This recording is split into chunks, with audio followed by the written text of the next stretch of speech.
Assalamualaikum warahmatullahi wabarakatuh.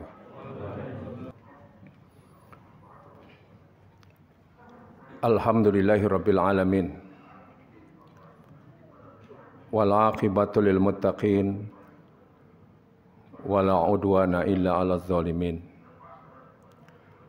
Asyhadu an la ilaha illallah wahdahu la syarikalah.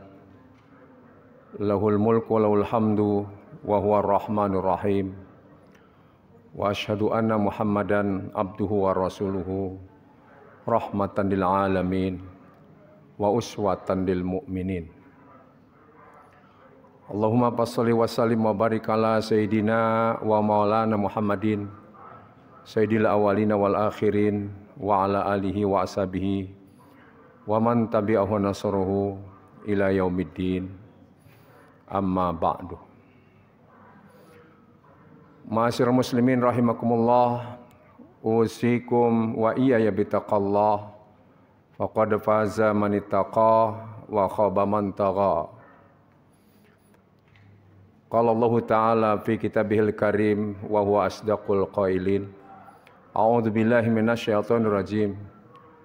Fa aqim wajhaka lid-dini hanifa fitratallahi allati fataran nasa 'alaiha la tabdila li khalqillah dzalika dinul qayyim walakinna aktsaran nas la ya'lamun.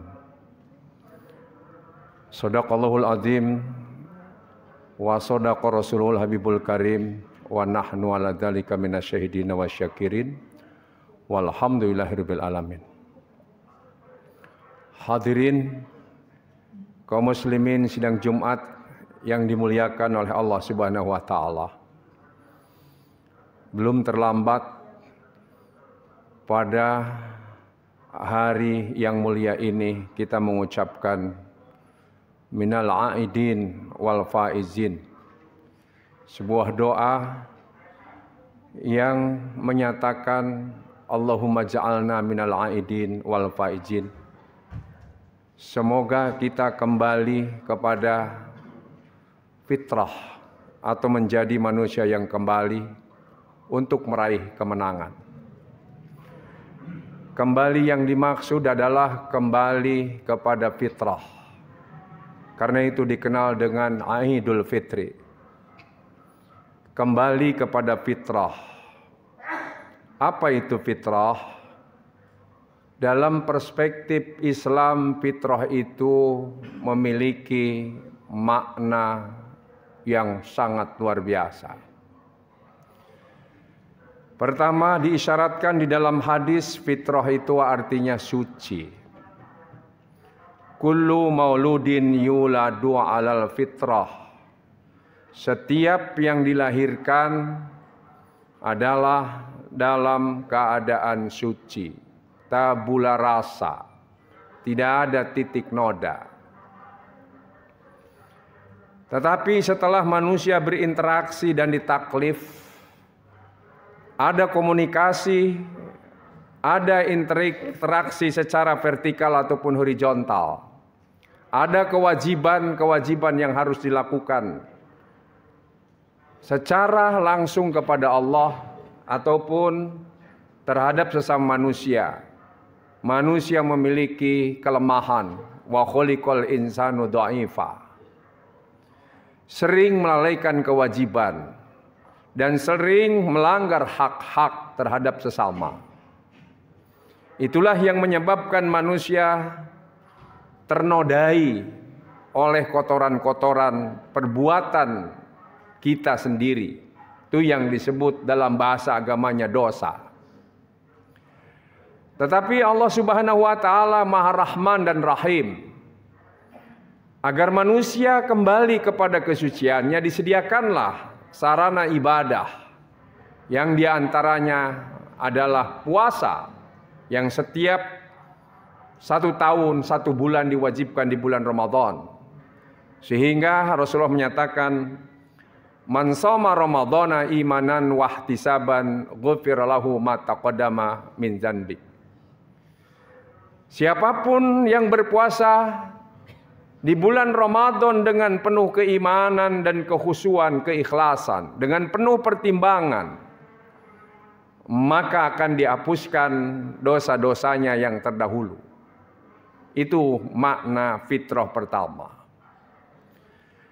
Tetapi secara manusiawi horizontalnya, pasti manusia pernah berbuat munkar, sekecil apapun kemunkaran itu. Kemunkaran yang mencakup mungkin kita suuzon terhadap orang lain, mungkin pernah kita terbetik menggunjingkan orang lain, atau kita pernah menganggap buruk orang lain, bahkan mungkin termasuk yang namanya fitnah, yang namanya mempermalukan orang, bahkan mengambil hak orang sekecil apapun dan melukai orang, maka itu namanya munkar. Karena itu diimplementasikan agar bersih kembali, maka kita saling memaafkan secara jujur. Kalau kita memaafkan dan menjaga amarah walaupun punya hak, tapi Allah menyediakan bagi orang-orang yang bertakwa uiddat lil muttaqin. Apa itu? Surga yang luasnya antara langit dan bumi. Bagi siapa? Di antaranya wal kaziminal ghaiz. Bagi mereka yang bisa menahan amarah, ingin membalas, tapi kemudian wal afina anin nas, memaafkan. Wallahu yuhibbul muhsinin. Dan setelah kita memaafkan, maka kita terus berbuat kebajikan terhadap orang yang telah kita maafkan.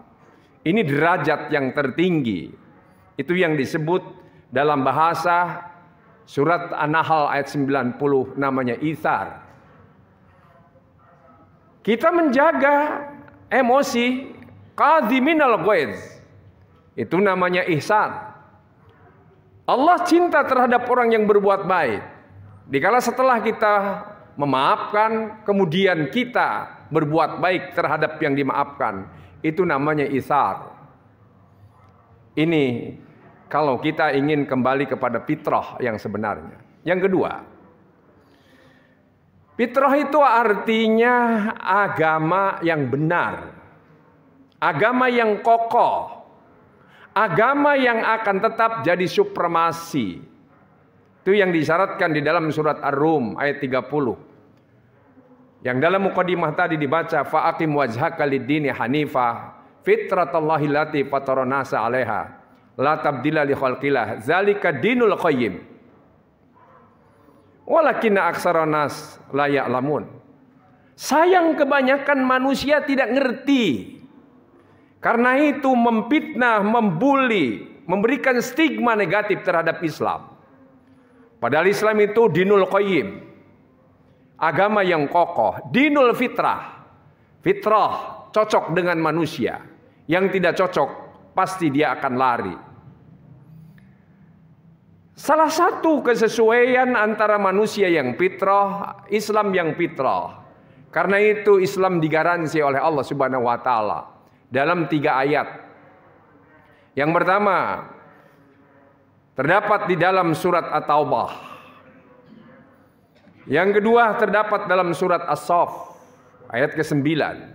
Dan yang ketiga terdapat di dalam surat Al-Fatah ayat ke-28. Apa itu bunyinya? Liyuzhirahu ala dini kullihi walladzi arsala rasulahu bil huda wa dinil haq liyuzhirahu ala dini kullihi walau karihal musyrikun walau karihal kafirun wa kafa billahi syahida. Walaupun orang-orang musyrik, orang-orang kafir, orang-orang munafik menghujatnya besar-besaran. Apalagi sekarang ada media sosial. Dan itu mengglobal siapapun yang menghujat Islam, yang menyudutkan Islam, memberikan stigma Islam. Itu ketahuan. Muncul. Tetapi Allah liyuzhirahu ala dini kullihi. Allah akan memberikan Islam sebagai agama supremasi yang akan menenggelamkan semua agama yang ada. Bagaimana cara menenggelamkannya? Dalam tafsir An-Nukatu wal Uyun karangan Imam Al-Mawardi, dalam menafsirkan liyuzhirahu ala dini kullihi, menukil satu hadis di mana Rasulullah menyatakan bagaimana cara Allah mensupremasikan Islam. Caranya gimana? Allah mensupremasikan Islam di muka bumi ini melalui 4 komponen. Siapa itu? Bil birri, melalui orang yang berbuat baik. Wal fajiri, melalui orang yang berbuat jahat. Yang ketiga, wal muslimi, melalui orang-orang Islam. Wal kafir, melalui orang-orang kafir. Jadi siapapun, kalau orang yang berbuat baik, orang infak, orang sodako, orang mewakafkan, menghibahkan untuk kepentingan masjid, untuk kepentingan musola, madrasah, universitas, tentang kajian-kajian Islam. Orang mengeluarkan zakat, infak, sodako, membangun masjid dengan kesadaran sendiri, itu namanya bilbir. Dan di mana-mana umat Islam, masjid luar biasa, bukan hanya di Indonesia, tapi juga di Eropa, juga sampai ke negeri Cina. Bahkan di Rusia, di negara-negara komunis pun muncul masjid. Bilbir. Wal fajiri. Ternyata orang-orang yang berbuat jahat ikut juga mengembangkan Islam. Tapi mereka tidak sadar. Ini yang dikatakan oleh Allah. Yuriduna liyudfi'u nurallah biafahim. Wallahu mutimmu nurihi. Mereka menginginkan Islam itu tenggelam. Islam itu jelek sehingga dijauhi oleh umat manusia. Dengan provokasi mereka, dengan tulisan mereka, dengan stigma buruk mereka. Disebutnya Islam sebagai agama teroris, agama radikalis, dan sebagainya, dan lain sebagainya. Tapi justru Allah memunculkan cahayanya melalui kejahatan mereka. Ini yang menyebabkan seorang Vladimir Putin menyatakan Rusia ke depan milik umat Islam. Ini yang menyebabkan yang namanya Joe Biden pun demikian. Sekarang sudah begitu welcome terhadap Islam. Kenapa? Karena kejahatan orang-orang yang tidak suka dengan Islam. Mereka borbadir Irak. Mereka borbadir Syria. Bahkan Yaman diacak-acak. Tapi setelah itu muncullah yang namanya imigran massal dari negara-negara yang mayoritas Islam. Pergilah ada yang ke Cina, ada yang ke Eropa, ada yang ke Samarkand, ada yang ke Amerika, ada yang ke Inggris, ada yang ke Jerman. Justru itu jadi bibit-bibit menjadi dai-dai yang sangat luar biasa. Mereka nikah dengan penduduk aslinya. Kemudian Islam berkembang. Ini yang tidak terasa di kala Uni Soviet hancur berantakan. Ternyata baru tahu ada Chechnya yang mayoritas Muslim, ada Kazakhstan yang mayoritas Muslim, yang dulunya mereka sembunyi-sembunyi. Nggak bisa Islam. Saya waktu kuliah di Ciputat dulu, awal tahun 77, nggak ada perempuan pakai jilbab. Nggak ada yang pakai jilbab, cuman pakai kerudung aja. Tapi sekarang, padahal ketika itu Daud Yusuf melarang untuk yang namanya anak sekolah ya memakai jilbab. Tapi dengan kesadaran berislam, sekarang jilbab sudah jadi budaya yang sangat luar biasa. Ini Islam adalah agama fitrah. Yang ketiga, melalui orang Islam. Melalui orang Islam, kalau orang Islam jelas. Dan orang kafir pun juga ikut membesarkan Islam. Jadi kalau ada di sosmed yang begitu jahat kelihatannya, biarin aja. Justru semakin penasaran. Gara-gara WTC dibom dengan pesawat yang kemudian hancur. Berapa juta orang Jepang, berapa juta orang Amerika, berapa juta orang Eropa kemudian mempelajari Islam, ingin tahu apa isinya Islam. Apakah benar agama teroris? Ternyata tidak. Justru mereka akhirnya berbondong-bondong masuk Islam.